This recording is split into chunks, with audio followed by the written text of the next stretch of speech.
अस्सलामु अलैकुम वरहमतुल्लाह। Welcome back to the biology world. आज का जो हमारा लेक्चर है वो है न्यूक्लियस के बारे में। तो न्यूक्लियस क्या चीज़ है, न्यूक्लियस का फंक्शन क्या है, न्यूक्लियस का स्ट्रक्चर किस तरह होता है, ये सब हम इस लेक्चर में डिस्कस करेंगे। लेकिन सबसे पहले हम न्यूक्लियस की डिस्कवरी की तरफ जाते हैं कि इसकी डिस्कवरी किसने की थी। तो न्यूक्लियस की डिस्कवरी फर्स्ट ऑफ ऑल किसने की थी? रदरफोर्ड ने की थी 1911 में। फर्स्ट ये पॉइंट है, ये अक्सर एमसीक्यूज में भी आता है कि न्यूक्लियस की वो डिस्कवरी किसने की थी। तो जब हम न्यूक्लियस की डिस्कवरी जान लेते हैं तो उसके बाद हमारे पास आता है डिफिनीशन। तो डिफिनीशन में हम क्या कहते हैं कि it is a double membrane organelle structure which contain genetic material. मतलब कि डिफिनीशन का मतलब यही है कि हमारे पास वो मेम्ब्रेन है जिसमें दो शर्तें हैं। फर्स्ट ऑफ ऑल कि ये डबल मेम्ब्रेन है, ठीक है, डबल मेम्ब्रेन ऑर्गेनेली है और स्ट्रक्चर है। दूसरा क्या है कि इसमें हमारे पास जेनेटिक मटेरियल होते हैं। तो इसको हम क्या कहते हैं? न्यूक्लियस कहते हैं।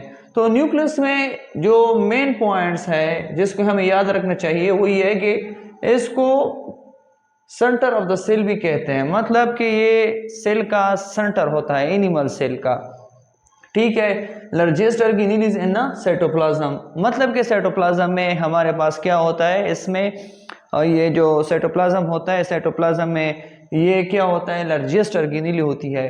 लेकिन यहाँ पे दो एक्सेप्शंस है। यहाँ पे जो प्लांट्स होते हैं वहाँ पे एक साइड में होता है। वो साइड में क्यों होता है? क्योंकि वहाँ पे एक लार्ज वैक्यूल प्रेजेंट होता है, ठीक है। और ये दूसरा जो है लार्जेस्ट ऑर्गेनेली एना साइटोप्लाज्म, ये एनिमल सेल में है। लेकिन ये प्लांट सेल में यहाँ पे एक्सेप्शंस है। प्लांट सेल में लार्जेस्ट क्या है हमारे पास? Large vacuole. ये दो एक्सेप्शंस यहाँ पे हैं। जो तीसरा पॉइंट है वो कहता है कि it is a director of sale. मतलब कि ये डायरेक्टर ऑफ सेल है। डायरेक्टर ऑफ सेल का मतलब क्या है कि ये सारे जितना भी सेल है, जितने भी मटेरियल होते हैं उसमें, या जितनी भी वहाँ पे फंक्शन होते हैं, वो कौन कंट्रोल करता है? न्यूक्लियस कंट्रोल करता है। तो इसके बाद आइए हम स्ट्रक्चर को डिस्कस करते हैं कि वो क्या होता है। न्यूक्लियर मेम्ब्रेन है। न्यूक्लियर मेम्ब्रेन का फंक्शन किया है वही separation. Separation mean cytoplasm and nucleus. मतलब कि ये जो साइटोप्लाज्म का एनवायरनमेंट है और ये न्यूक्लियस का जो एनवायरनमेंट है, ये न्यूक्लियर मेम्ब्रेन के थ्रू क्या है? सेपरेट हुआ है, ठीक है। न्यूक्लियर मेम्ब्रेन के बाद यहाँ पे हमारे पास जो दूसरा चीज़ आती है वो है क्रोमेटिन कंडेंस।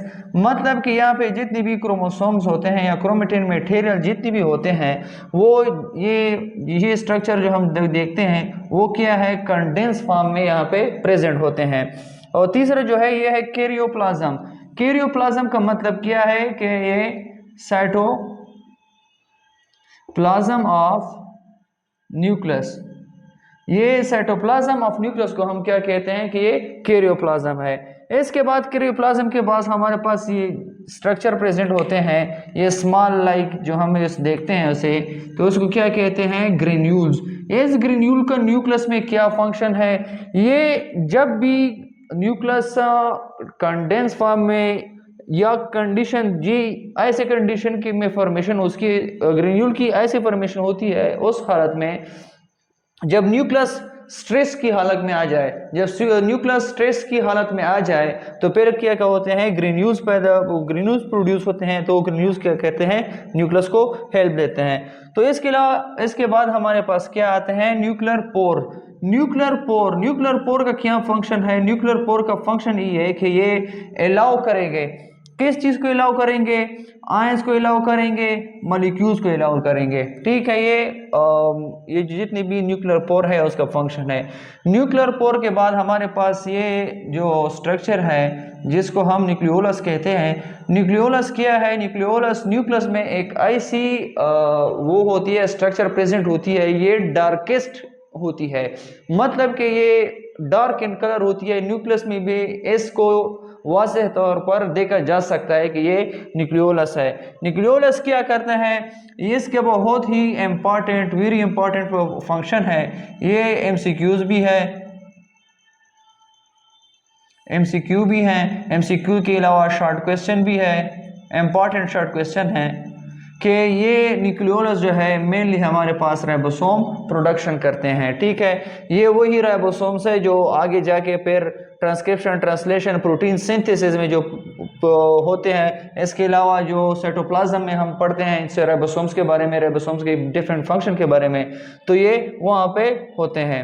तो इसके बाद जब हम फंक्शन की तरफ आते हैं तो फंक्शन में हम कहते हैं कि ये न्यूक्लियस जो है ये इम्पॉर्टेंट जो चीज़ें हमारे पास होती है, जैसे कि डीएनए है, डीऑक्सीराइबोन्यूक्लिक एसिड होते हैं, आरएनए हो गए और राइबोसोम्स हो गए, ये इसकी क्या करते हैं, स्टोरेज करते हैं। ये जितनी भी लार्ज मॉलिक्यूल होते हैं वो न्यूक्लियस में स्टोर होते हैं। इसके अलावा दूसरा इसका फंक्शन क्या है कि ये कंट्रोल ऑल सेल डिवीजन, मतलब कि जितनी भी सेल डिवीजन होते हैं, माइटोसिस हो गया, मियासिस हो गया, मियासिस 1 हो गया, मियासिस 2 हो गया, ये सारे कंट्रोल कौन करता है, ये न्यूक्लियस कंट्रोल करता है। इसके अलावा जो इसका तीसरा फंक्शन है क्या कहते हैं कि regulation of transcription of messenger RNA to protein, मतलब कि जब मैसेंजर आरएनए से प्रोटीन बनता है, जो ट्रांसक्रिप्शन का प्रोसेस है और ट्रांसक्रिप्शन और ट्रांसलेशन का, जिसमें प्रोटीन जो इंशाल्लाह हम आगे डिस्कस करेंगे डिटेल के साथ कि ट्रांसक्रिप्शन किया है, ट्रांसलेशन किया है